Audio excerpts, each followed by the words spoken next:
Good afternoon, everyone. Welcome to the webinar. My name is Aaron Meldrum, Tech Support and Trainer for Clear Mind Center. I'd just like to welcome everyone. For the presentation today, Dr. Levine will go through his presentation. We're going to reserve roughly about 10-15 minutes at the end to address as many questions as we can. So without any further ado, I'd like to present Dr. Levine and let him take over from there. Afternoon, Dr. Levine. Hi. Okay. Afternoon to all of you. It just is afternoon right here. So I want to talk to you a little bit about trauma. And my understanding is that I think the majority of you are functional medicine physicians. And so you are probably on the line for receiving a lot of traumatized patients because so many symptoms that people have are related to accumulation of stress, of toxic stress, and of trauma. And I've read different estimates, but clearly 90% of the people who go see a primary care physician are coming because of symptoms that are not medical, not physical, so-called psychological. But let's not even use the word psychological because this is very much a functional aspect. So let me start with this one slide here. And 5, whoop, oh, there we go. Okay. So this is an image that I find very revealing. This is a tradition called wabi-sabi. And in Japan, in ancient times, when a teacup was broken, and teacups are very valuable. They're the center, of course, many of the rituals of greetings and so forth in that period in Japan. And what they would do if there was a break, an injury, a crack, they would fill it with gold. And the idea is that they believe that when someone suffered damage, trauma, and has a history, it then becomes more beautiful as they're able to transform those experiences. And that's the key in being able to transform them. It's not a matter of erasing them or trying to change one's thoughts, but really of transforming them. And the very powerful forces that go on in trauma are the very forces that have transformational qualities, capacities. So unfortunately, apparently the audio is not working right now. So what I'm going to do is I'm going to show you a short video, and I'll explain a little bit what's happening so you be able to follow it. And this shows a predator-prey encounter between an cheetah and an impala. And this race goes on, this survival race, this Darwinian race, goes on at like 65 miles an hour, 130, 140 kilometers an hour. And it takes a tremendous mobilization and bursting of energy. And the cheetah is able to maintain that speed, making it, I believe, the fastest land mammal, is able to maintain that speed for only about 20, 25 seconds. So if she is unable to make the kill within that time, then she will lose the prey. And if she's unable to make a successful takedown in 1 in every 6 times, then the cubs will perish. And of course, it's a beautiful endangered species, so we don't want that to happen. And what you're going to do is you're going to see this, and I'd like you just to get the feeling of what it is to see this encounter and realize that it's going on at this incredible speed. And then you'll see that things may turn out differently than we thought. So let's start here. Oops.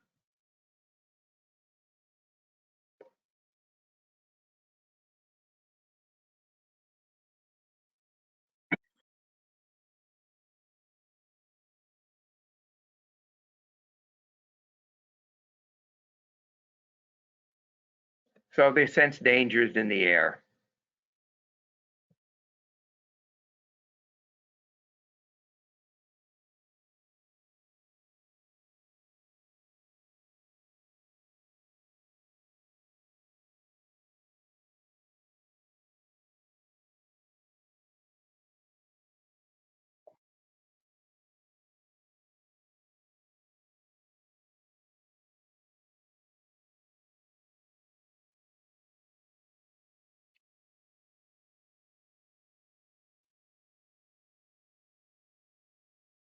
So the hyena, you see, is circling in because the hyena knows that the cheetah is spent and has no more energy to fight.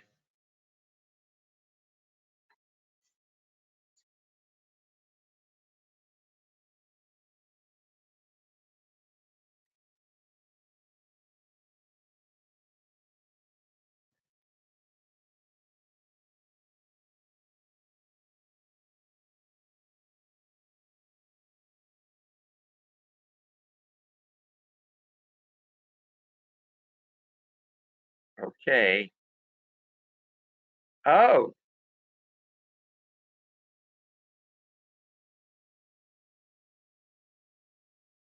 so that was a little surprise there.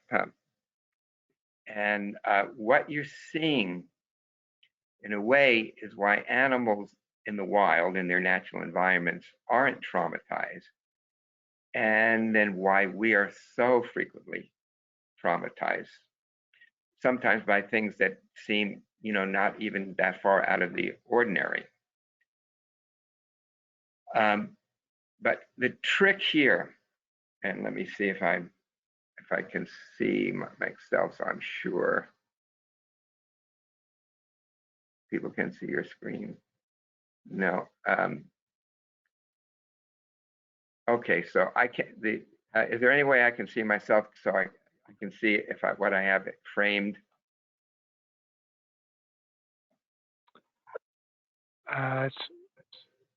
What's on right now is the video. The last shot is Right. No, yeah. But I want to demonstrate something here. So maybe. Okay. Well, I just have to assume that it works, that people can see what I'm doing. So do you see me holding this spring here? This yes. Okay. This is, those of you who are a little older recognize this as the slinky. I think when I was like 74 years ago, I got my first slinky as a present. I loved it. I spent hours playing with it, having it go down the stairs. But anyhow, I'm using it here for a different purpose. So let's look at the energy that's mobilized by both the cheetah and the impala and the gazelle. So here's the gazelle with their herd grazing on their afternoon repast. So their energy is, at a relatively, they're alert, but they're relaxed. So this represents relaxed alertness. Then they sense danger. So they start the potential of danger. They start to mobilize. Then it's clear that they're under threat. And so the energy is all explodes out. And then what happens is that when the impala is brought down, their energy is locked in. All of this energy that was expended in the escape, in the flight response, the fight or flight response, all of that energy, then in a moment, when the cheetah brings down the impala, gets compressed. So when you see the impala laying there, not moving, completely stiff and frozen, but also collapsed, when you see that energy is still locked in there. So while there's no movement, and while the impala appears to be dead, which has definite survival value, and because very often the predator will go for livelier prey if the prey doesn't offer resistance. It's probably as a way to protect them from eating contaminated carrion. But anyhow, so here they are. They're running and trying to escape at 65 miles an hour. Then all that energy gets compressed, gets locked in. And then when the coast was clear, we saw that energy then became mobilized, and off the gazelle went, after the Impala went. And knowing that, of course, the cheetah couldn't really couldn't pursue, because the cheetah again is spent from the chase. So now here's the thing. This is the difference. So one of the differences between animals and between humans. Okay.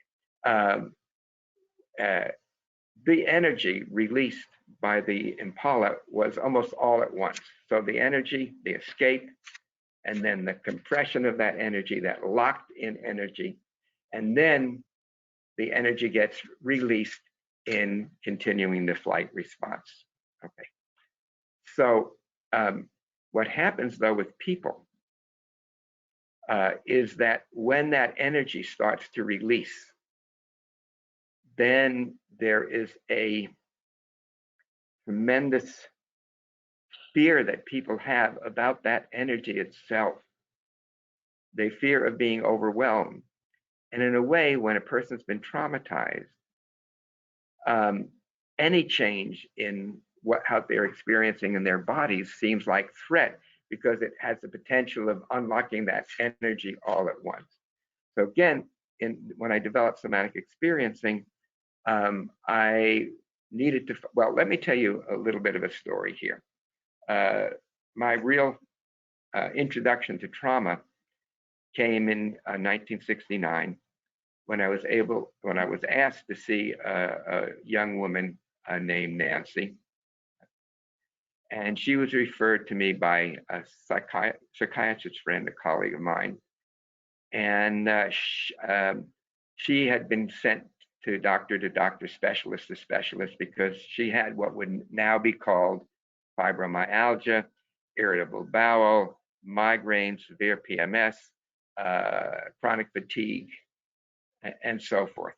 And so she was referred, for the migraines to a neurologist, for the fibromyalgia, for the pain to a pain doctor, a rheumatologist, and for the irritable bowel to a gastroenterologist, and so forth. I mean, these are all things that you need to do, of course, because you need to rule out any possible pathology, but to no avail.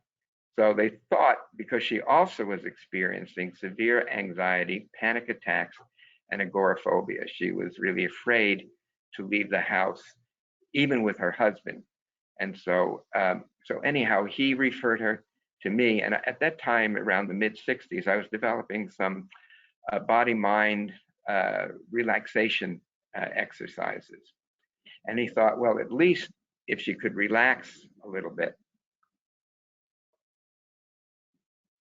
then that would at least help her quality of life. So she came in with her husband, and her eyes were wide, deer in the headlight wide. And her pulse was about 140, 130 beats a minute. I could see that from the carotid pulse. And so I tried to reassure both her and her husband that we would be just doing some relaxation exercises. So she came into the consulting room, and I started to help her relax certain muscles in a particular sequence that I'd been experimenting with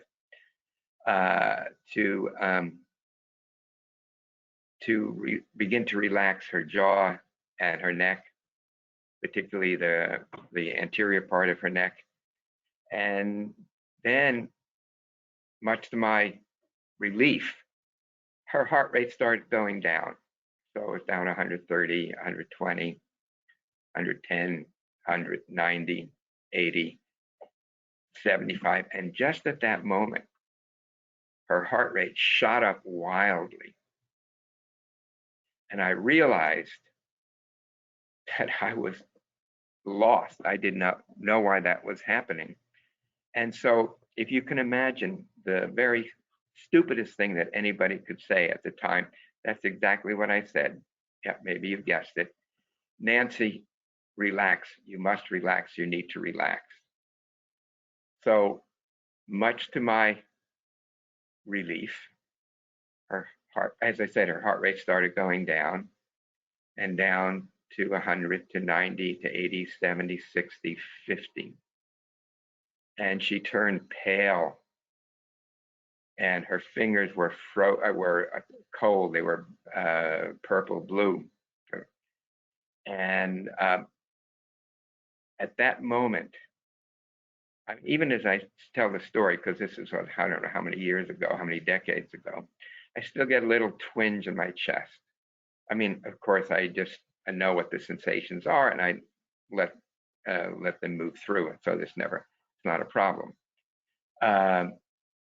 But anyhow, at that moment and that fear, I had an image appear at the far wall of the consulting room, and it was the image of a tiger getting ready to pounce and to chase a prey. And so I announced to Nancy, not exactly knowing why at the time, I said, Nancy, there's a tiger chasing you. It's sleeping and chasing you. Run, climb those rocks, and escape. And I could tell from her body, like with the Impala, that she was still frozen, just absolutely frozen. So I continued to encourage her. I said, yes, you can do it, Nancy. Just feel your legs. Feel even the smallest amount of power in your legs as they start to move. And then she went through cycles of gentle tremoring. Her legs sometimes would move as though she were running. Then there would be spontaneous deep breaths. And then the cycle would repeat, but not with a little bit less intensity. And so that went on for a good 30 minutes. And at the end, the session, she opened her eyes and looked at me. Before, she was grabbing onto my eyes for help, but she was looking at me in contact. And her face was relaxed. It was a really nice, even color. Fingers were warm. And she asked me, she said, do you want to know what happened? So, of course, this is my method. I would, of course, know. But I said, yes, please. Of course, I didn't know. Yes, I really would like you to tell me what you experienced. And she said, well, when you mentioned the tiger, I could see that image. And when I tried to run, my legs were like lead, like I was running in mud, and I couldn't move. And I felt more and more frightened. But when you encouraged me, I could begin to feel my legs moving. And as I was moving towards the rocks, I could feel my arms climbing the rocks. And as I got to the top and looked down, I saw the tiger. But then the tiger morphed into an image, a picture of me when I was 4 years old. And I was being held down by doctors and nurses while an ether mask was forced onto my face for a routine tonsillectomy. And her whole body, like the Impala that was frozen, her whole body had readied itself to escape.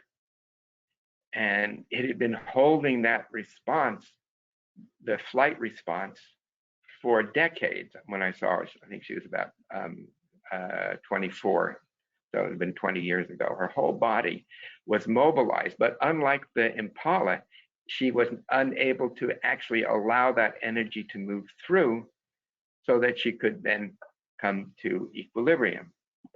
So now the other thing that I noticed, or that I realized, is that, and the other thing that she said when I asked her what she was noticing now in her body, she offered it. She said, I felt such relief But even more than that, I felt I was being held in warm, tingling waves. And that was that image I gave you just a little bit of the cracked teacup. That gold for her was feeling like being held in warm, tingling waves. I also realized that if I hadn't been lucky, I could have easily re-traumatized Nancy. So in other words, instead of releasing all of this energy in flight, like with the Impala, which is what happened, but fortunately I was able to help her organize that that energy, and so she was then able to discharge all of that energy that had been locked in her body mind for 20 years. But the key then, I realized, was not to have the person release this energy all at once, but to only release it gradually. So, so it would be something like this. So here's the escape, Nancy trying to escape from being held down and have the mask on her, to being paralyzed and then going into it, usually a nightmare state. When children are frightened under ether, that's what often happens. But I realized the key here was instead of releasing that energy all at once, to just release a little bit of energy a little bit at a time. So here, and then it comes to equilibrium. Then again, releases and comes to equilibrium. Then it releases and comes to equilibrium. So instead of bringing that energy forth all at once, it's one small amount at a time. I call this titration. And this is really, really important because people who are traumatized, they will feel overwhelmed with that release of energy. And so they may shut down that again. And then again, this is re-traumatization. So the idea was one small amount of release at a time, gently touching into those sensations. Now, this kind of brings me a little bit into what I did with Denise for the protocol. I think it's called PL Alpha 4. Because what happens when people have been traumatized, any change that goes on in the body, even if it's a potentially positive change, is experienced as the trauma itself. So this is really, really, really important. So any change in their bodily state can be experienced as though they were having the trauma again, as though they were reliving the trauma. They're not consciously aware of it. This is something that's going on deep in the unconscious body mind, but they just all of a sudden just shut down. So that's it, again with the clear mind focus. What I was explaining to Denise was that we have to find a way so that the shift is very gentle, so that the energy becomes titrated, so it's not released all at once. And I could see, and I tried it with a few people who had trauma histories, and all of them, although I had done work with those people, so they weren't going to be re-traumatized, but they could feel the beginning of the distress when they would get a change in the brain, in the brain waves. And again, remember, there's a bidirectional connection. We'll talk about that in a little bit, between brain and body and brain. Okay, now one of the things, I'm going to go through this briefly. I wanted to get some kind of an overall image of what happens with trauma and what we need to do also to heal the trauma. So I call this is really like a metaphor, but it's in a way it's more than that. Okay, this is a stream of life. The stream is bounded by banks, the black lines, and then the water flows, the river flows unimpeded. So if we imagine somebody experiencing their stream of life, their bodily sensations essentially, they have access to the whole range of feeling. Now, in our lives, we meet. Let me just see if I can do this. Laser pointer. We meet obstacles along the way, starting from our earliest childhood, even in utero and birth and early childhood.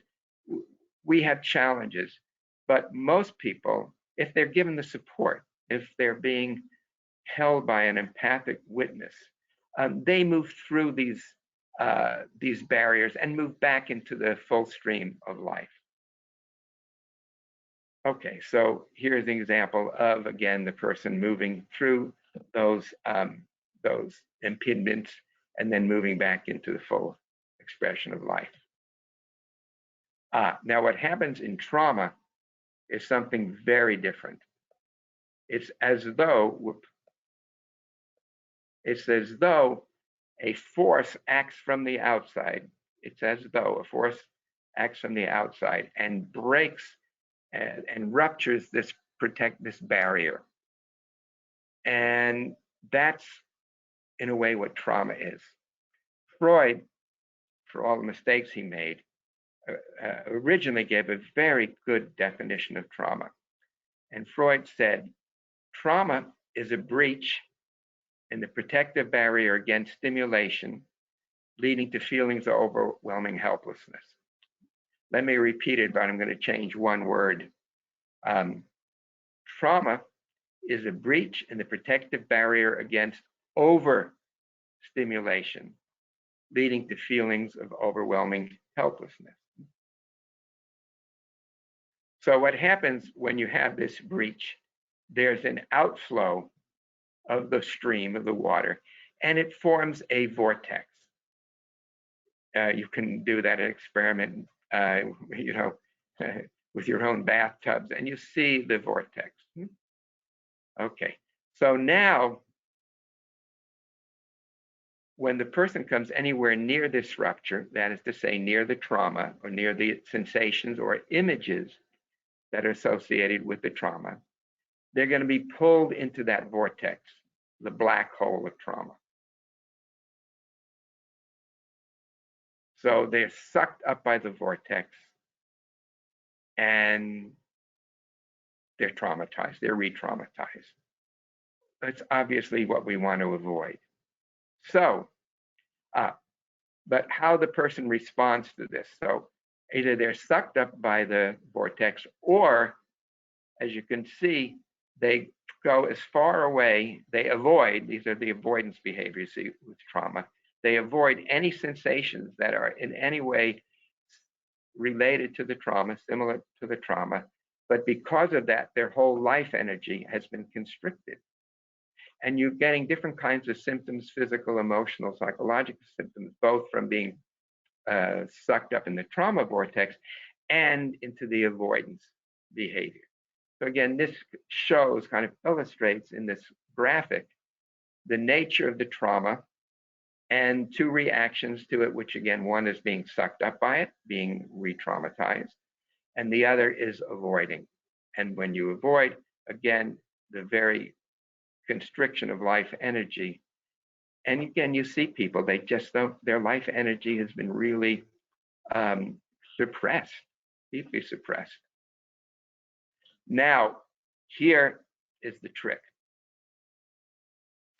One of the things that I observed in looking at this phenomenon, I did many different experiments with, is that whenever you have a vortex, there's an opposite vortex that forms. An opposite vortex that forms. So this begins to hint of a solution to this issue, to this problem.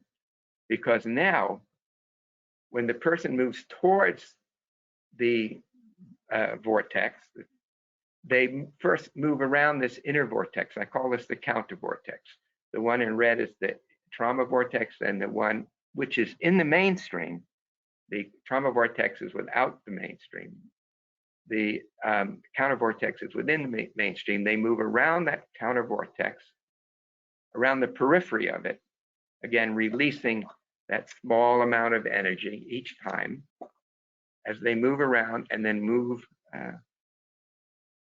into the trauma vortex just around the periphery again, and then come back into the mainstream. So moving from the counter vortex through the trauma vortex, the periphery of it, and then back into the mainstream. Now look what happens. Every time they move into the mainstream, they are having an experience both of contraction, which is the trauma vortex, and expansion, which is the counter vortex.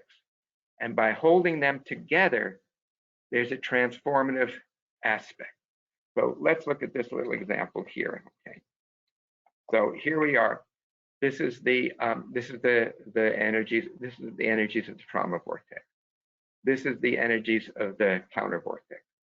So as they move between the two and hold them both in their conscious awareness, you now have a new system. Instead of having these extreme polarities, they're held together, and as they move into the mainstream, then the trauma is transformed. And again, doing that several times, each time, again, releasing the energy, the activation only one small amount at a time. And again, that means that you're guiding them through the sensations that their body is having, like with Nancy, the trembling, the gentle shaking, and so forth.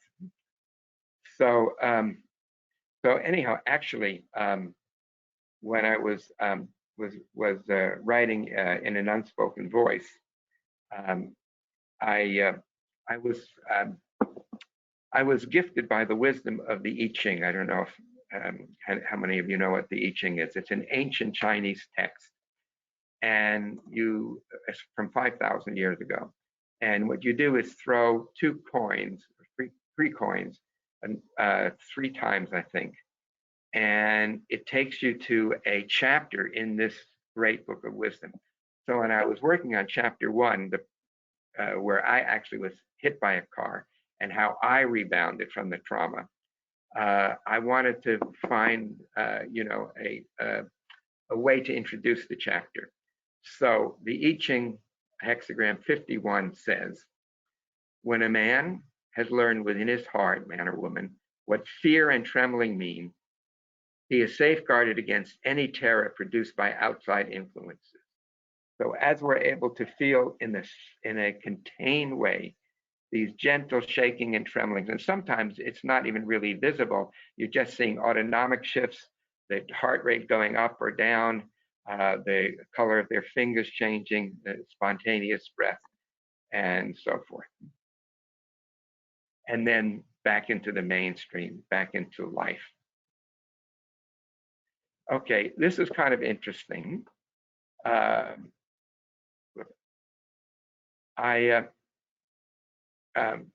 long story how this came about, but I was really fascinated by the spiritual aspect of what people experiences in transforming their traumas. And I was guided actually by a Tibetan Lama to look at some Stone Age Celtic religions. And so I discovered this image in a book, and you can see in the obsolete in the front of the door is the door to the inner sanctum, to the inner part of the temple. But in order to do that, the person would have to pass through these two vortices. So I thought, okay, so maybe this wasn't all in my imagination. Well, maybe it was my active imagination really taking me to understand the physiology of this. Now, but let's look now at the physiology. So we can't just do, you know, with these kind of these images.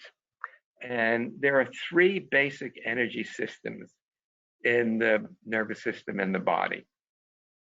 To the back of the brainstem, there's the nucleus of the 10th cranial nerve, the dorsomotor nucleus of the 10th nerve. That's called the dorsovagal nucleus, and that I'll get back to that part of the brainstem. Then in the middle, we have the reticular activating system. This controls our basic arousal, and in high levels arousal, it activates the sympathetic and the sympathetic adrenal fight or flight response. So that's the middle brainstem.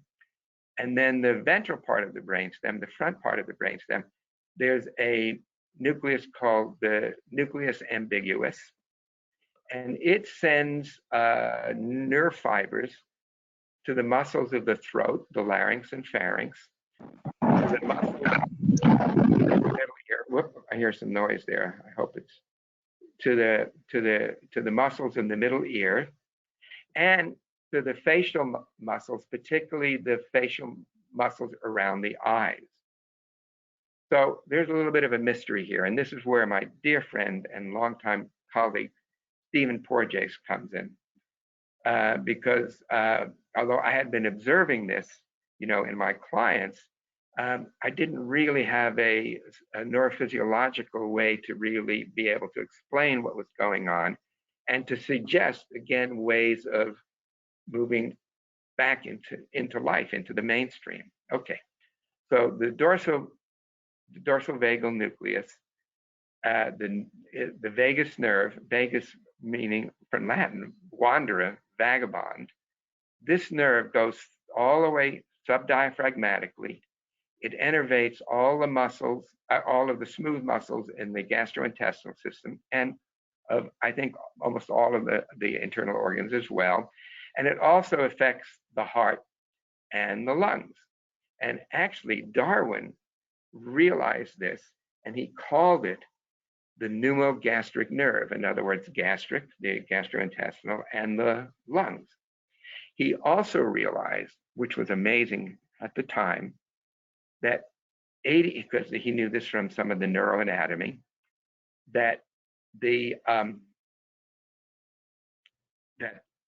that nerve is the largest nerve in the body, and 80 to 90% of that nerve are afferent.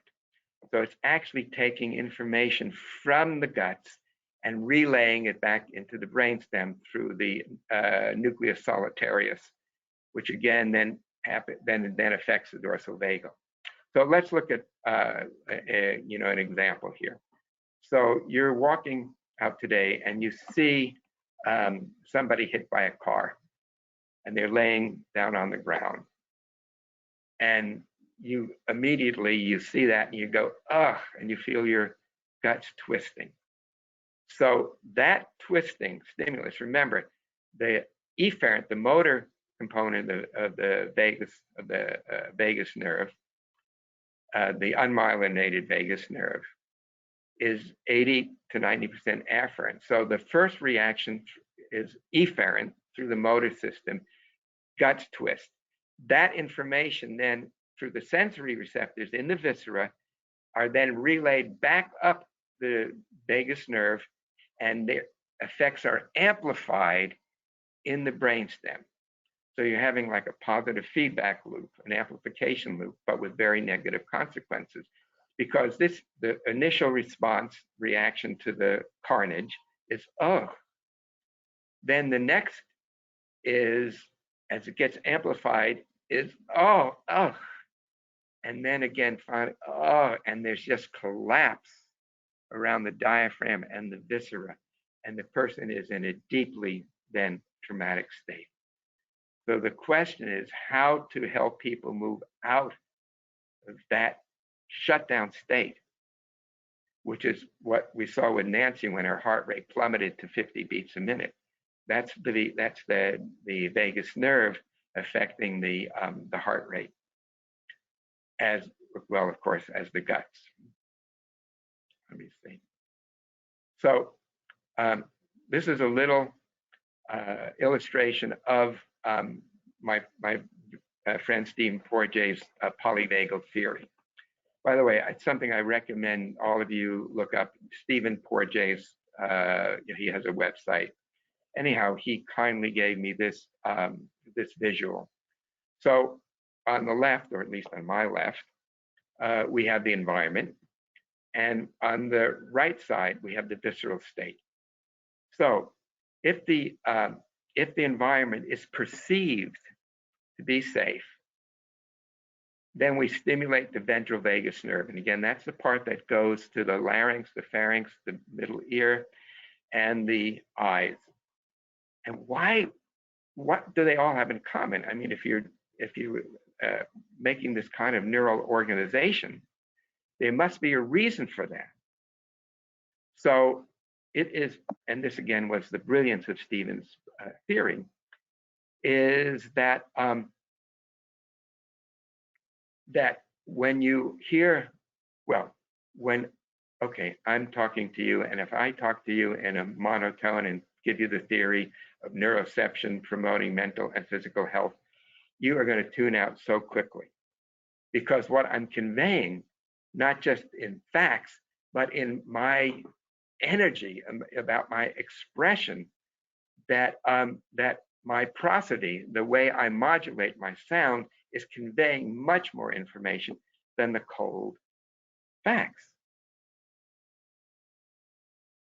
So then you also want the receiver's ear to be tuned to that frequency of the human voice, and particularly the human female voice, because this, again, for most in newborns, that's the first sound that they hear from the mother, but it can be from the father or other caregivers.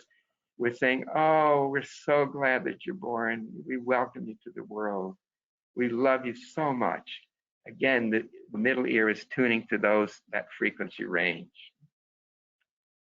And then the eyes open in contact, in soft contact. And again, that's all mediated by the ventral vagal system. Okay. When we experience threat in the environment, we stimulate the sympathetic nervous system. And there's a, time here. The sympathetic nervous system. And there's a reciprocal balance between the ventral vagal system and the sympathetic system. So in other words, if we're able to make contact with a client, even if they are in a sympathetically aroused state, by being able to make eye contact and say, I'm here, it's okay, I'm here for you. But again, this is what, you know, I really don't think that it's the best idea to have somebody, at least initially, do the neurofocus, the neurofeedback focus, or whatever, the clear mind focus, without somebody being there and being there with them. Because when those sensations arise, it makes all the difference in the world. If they can feel safe, then they can allow the sensation to move through. Finally, when we perceive mortal threat, the dorsovagal system takes over and we shut down. And I said, Steve, this is only half the story. He said, what do you mean? I said, well, look, let's just say our visceral state is in the dorsovagal system. Then we will perceive in our environment everywhere life threat, mortal threat. So a person who's been severely traumatized experiences almost anything in their environment, no matter what it is, as mortal threat. So similarly, if their sympathetic nervous system is activated, they experience danger. So again, it's so important that somebody is there with them. So when they do experience that danger, you can help them downregulate. And then finally, when they're in the ventral vagal system, the social engagement system, Steve calls it, in the process of neuroception, it lets us know that we're safe. And that's where we really, really want our clients to be. We can let this one go. So again, what we do is we move the person who's in the dorsovagal shutdown to hyperarousal, sympathetic arousal, hyperactivation, and then begin to move from to activation move through the activation, move into relaxed alertness and ventral vagal safety. So that's what we want to be able to do, is guide the person, whether you're doing therapy the way I'm doing it, or whether you're using this kind of a neurofeedback device or a mind focus device. Now, unfortunately, I don't have a lot of time to really go into some of the tools. Whoops, sorry there. The tools of how to do this. But Denise asked me if I would try to do something later where I give a much, basically a workshop where I kind of show some of the exercise and tools that you can help people move through these different states. So she also invited, oh yes. So when the person is in the sympathetic state, their behaviors towards people that they know, and to you very likely, is that these are people that are angry, they're confrontational, they are often belligerent, hostile, anxious, fearful, agitated, hypervigilant, on edge, and feeling basically unsafe. That's the sympathetic. The dorsal vagal mediation, these people are shut down, their energy is compressed, they're dissociated, they're lifeless, they're hopeless, they're helpless, they feel abandoned and unwanted. I call that the walking dead. They go through life, and sometimes these people can be fairly productive, but they're not really alive. Then when people are in the ventral vagal system, those people, and these are the people we want to associate with, or we want to help our clients to be, are the ventral vagal system engaged, open, curious, playful, open-hearted, friendly, generous, empathetic, and compassionate. That is our legacy as humans, as primates, as mammals, is to be in contact with each other.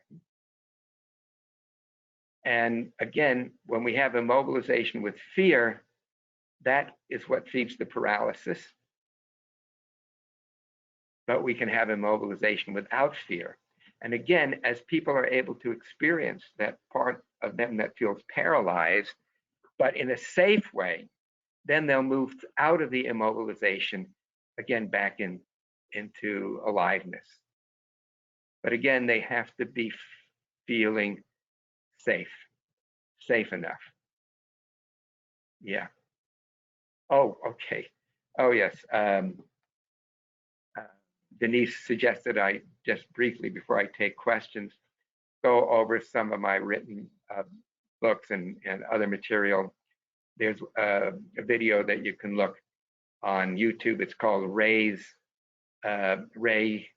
Marine Session with Somatic Experiencing Peter Levine. This was a Marine who was blown up by two of these explosive devices after he had lost his best friend in his arms. And it's about a 20-25 minute documentary that was made of my work with him. So it's Ray's story, R-A-Y''S story. It's open source. You can get it on YouTube. Okay, so my most recent book is Trauma and Memory, Brain and Body in a Search for the Living Past. And it's a practical guide in working with traumatic memories. And it really talks about, you see, one of the things that's so poorly understood, not only by lay people, but by therapists themselves, is that there are different basic memory systems going from explicit to implicit, from conscious to unconscious. And these are procedural memories. They're things that our body learns to do. So if we're learning to ride a bicycle with a parent by our side or an older sibling, and then they're with us, and then they let go, and then there we are. And we get this balance right away, because if not, we're going to fall.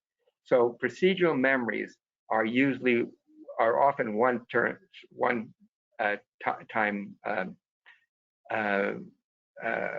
the word I'm looking for? A one-time learning, very quick learning. Unfortunately, if we learn some of the trauma responses, remember the dorsal vagal system and the sympathetic system, then those are the default memory, procedural memories, body memories that we fall to.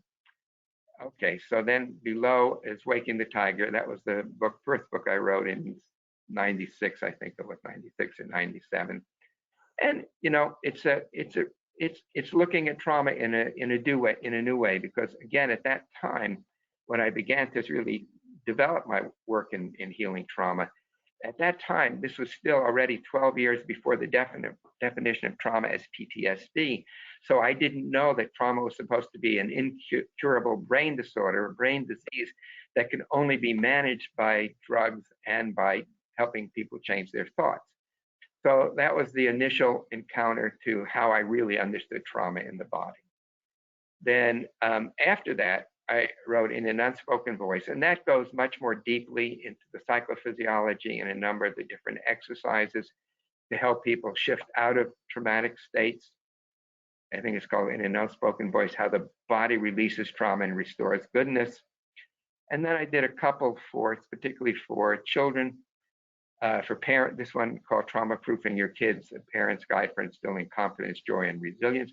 So parents can help not only have their children not get traumatized or not carry trauma when the inevitable falls will happen, God forbid, you know, going through a glass window and winding up the emergency room. But as we help our children with these basic kinds of physiological exercises, that they become more resilient and more confident as adults. And then Trauma Through a Child's Eyes are basically for therapists and educators about working with traumatized children. So it's much more in depth thing. So those are basically, you know, and I've written a number of articles. Maybe I can get a link to them. One called Beyond Psychosomatic Medicine, which again looks at this whole way about how these trauma responses become somaticized, and how when we're working with the physical symptoms, as you do as doctors, that this is a way that we can understand how it's linked in to trauma. So I think let's just, yes, we don't need to do this. Let's just go now to questions. We have a limited time here. Okay, yes. So tell me what you need to know, and I will try to answer. There's currently no questions, so everyone understands GoToWebinar. A lot of times they will collapse your control panel at the start of the presentation. So to gain access to that questions section, just locate the orange button with the white arrow. That'll expand your control panel back out. And then down in the bottom, you'll see the questions panel.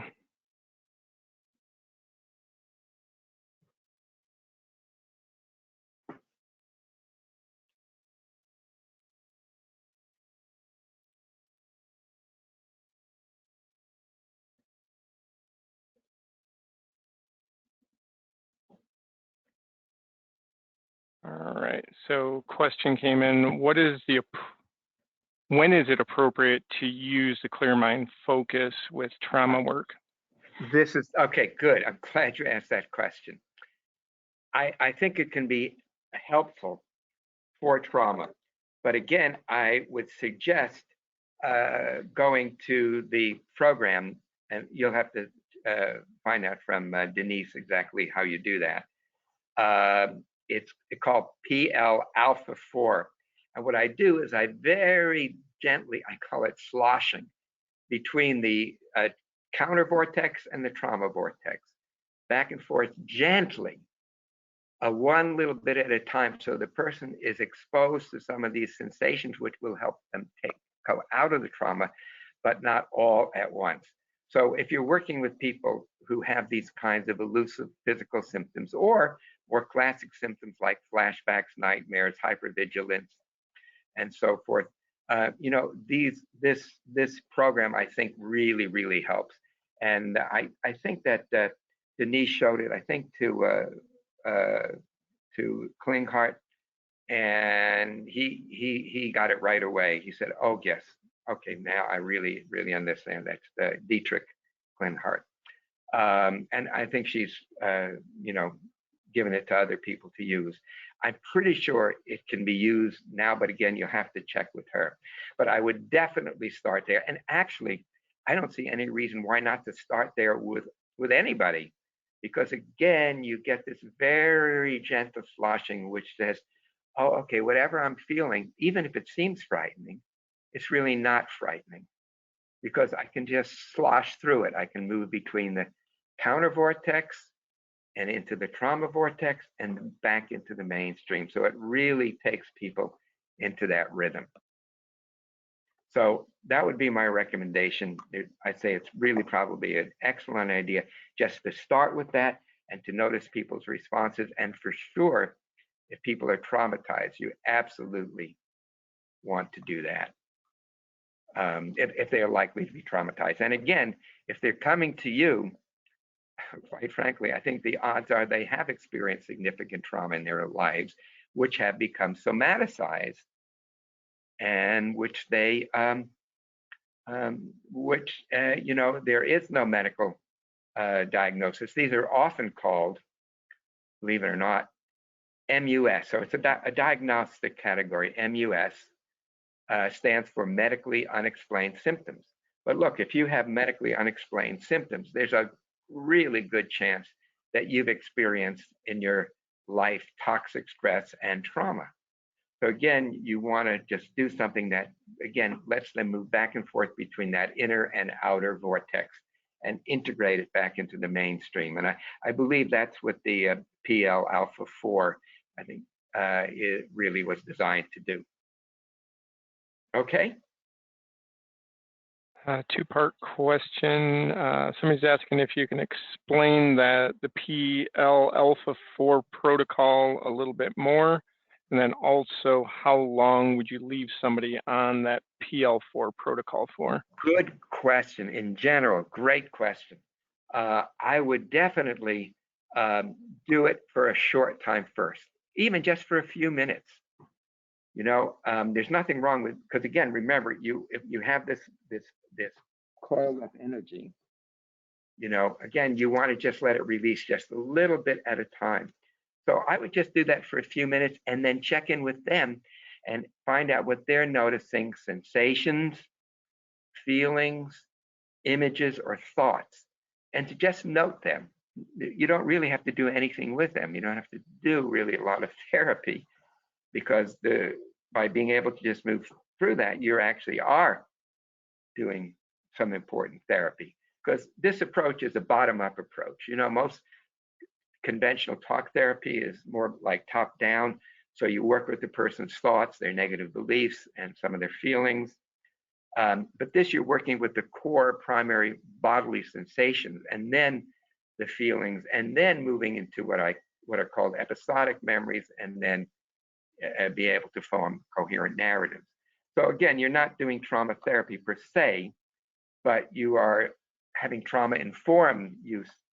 So again, I would just do that, and maybe the next time, you know, if they're really settled and they're feeling good, I would just say, okay, let's do it a little bit longer.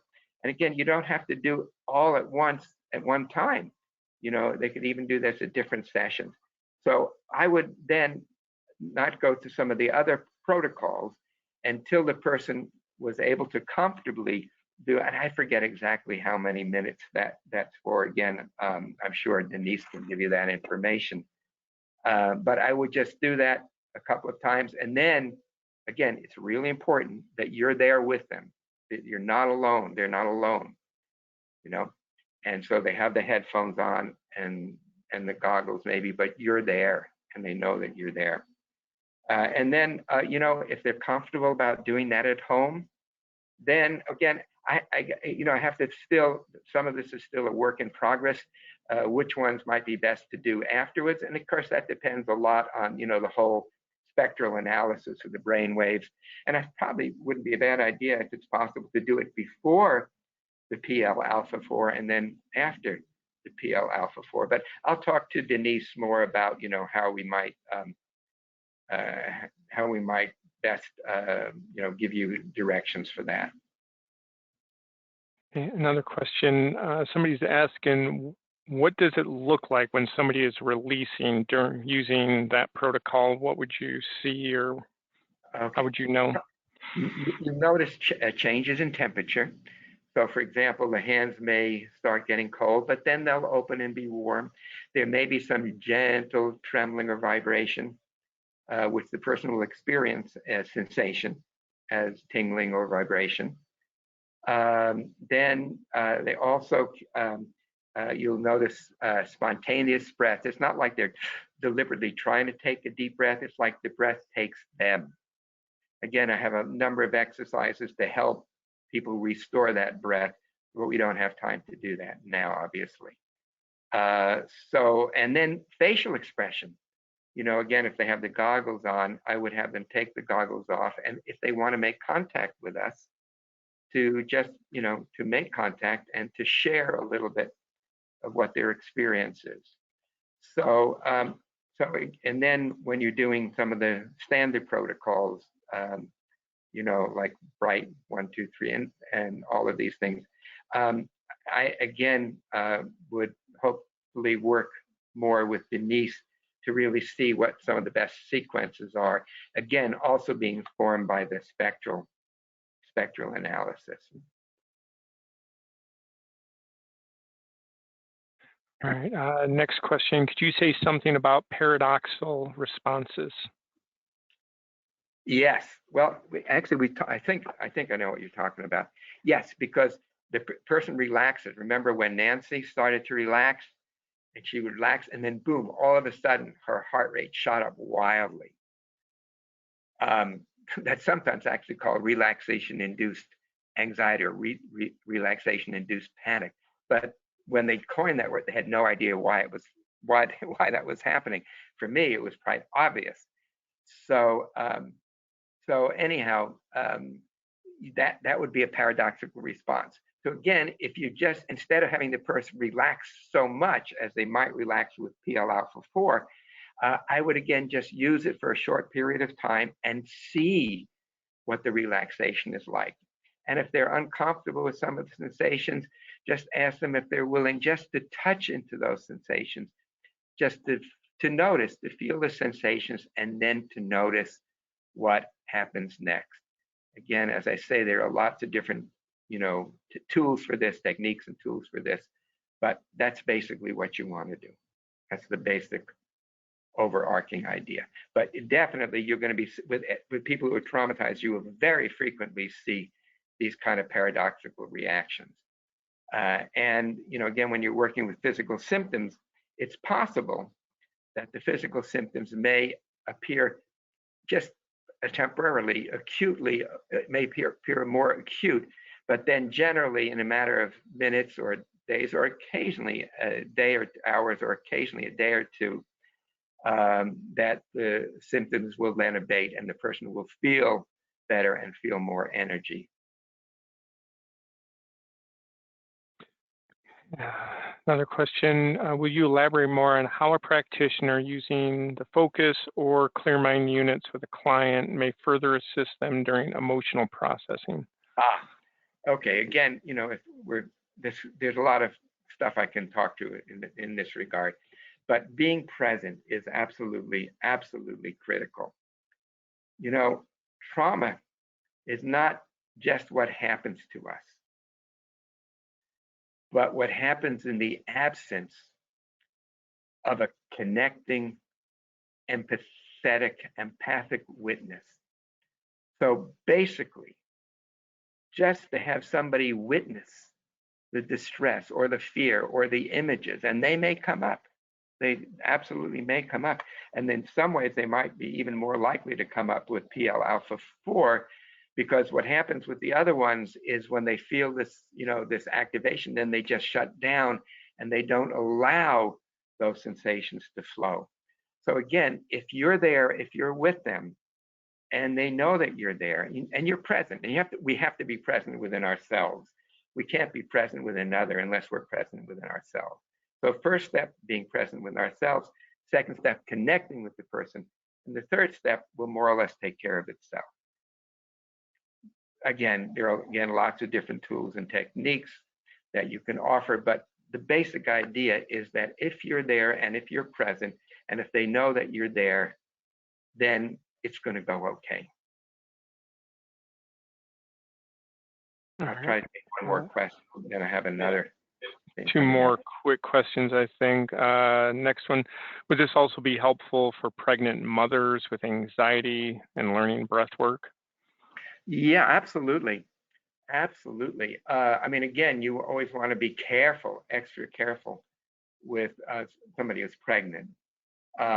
You know, but yeah, I'm sort of, one of my hobbies is a midwife. In other words, I help deliver a few of my very dear friends' children. And you know, and during the birthing process, you know, they would sometimes feel fear, and then muscles in their neck would, you know, would tighten. And so I would just help them relax those muscles, and then the birth process continues. But again, you want to be extra careful if you're working with somebody. But again, if you're doing something like the Alpha 4, you know, you're going to know right away if this is okay for them. And believe me, relaxation is going to benefit both mother, infant, and other parents or other caregivers. And final question, out of the books, I know you've mentioned some there. Somebody's asking what books would be good to learn exercises, and what is the best book you could recommend for traumatic memory? Well, for traumatic memory, that's clear. It's the Trauma and Memory, Brain and Body in the Search for the Living Past. That's definitely for trauma and memory. That's it. And it's my latest book. And all the books are really, they have some overlap, but they're really quite different. So definitely that book. In terms of exercises, there are some exercises in Waking the Tiger. Again, that was written a long time ago, and actually, you know, I think it's now out in 29 languages. So it obviously strikes a chord. So again, for a quick overview, and actually for clients, you know, Waking the Tiger. Could you hold 1 second? 1 second here. Hey, Ors, I'm going to call you back in a minute, okay? Okay. That was my call at 1 o'clock to Switzerland. Okay, so about traumatic memory, that's definitely the go-to. Then in an unspoken voice, that one really talks about, you know, the whole psychophysiology of trauma and the experiencing sensations. And there are a number of exercises also in an unspoken voice, especially the VU exercises. And so they're really a triad. First, Waking the Tiger, and then in an unspoken voice, and then trauma and memory. And again, trauma and memory really looks at the different types of memory and how there can be fallacy in memory, and how we can help to avoid what is sometimes called false memories. But that's again a very complicated topic, and I can't begin to touch into that now. But those are the 3 books that I mentioned that really form that sequence. And then again, for children, for parents, Trauma Proofing Your Kids, and for child therapists and educators, and also midwives and doulas, Trauma Through a Child's Eyes. Okay, so hey, by the way, I just want to say, you know, I can't see you, and it just drives me a little bit crazy to do these things on Zoom or GoTo, and I don't see you, and I realize how important that is for me in my own regulation, and how we help regulate each other. It's a natural built-in capacity of the nervous system. We are designed neurophysiologically to co-participate in each other's nervous systems and in each other's somatic spheres, our bodily sensation spheres. We are made to resonate. I call that somatic resonance. So anyhow, appreciate your tuning into this. And I hope that sometime in the future, maybe we'll get to go obviously a lot deeper in this, okay? So I'm gonna have to now here. Peter, thank you so much for taking your time to educate all of our doctors. You've been a big fan of mine for 20 years, and And I love your work and appreciate everything you've done. Thank you so much. Oh, yeah, thank you, Denise. And it's been fun working together with you, to kind of bridge together our different approaches to make approach that's even more potent. Yeah. Absolutely. Thank you, Peter. We'll see you next week. Okay, equal. Bye. Bye-bye. Bye. Thanks for joining us, everybody. I wish everyone a good rest of your day. And we did record this, and so we'll get that processed and sent out as soon as possible. Thank you, Dr. Levine, for a great presentation. Take care, everybody. Bye-bye.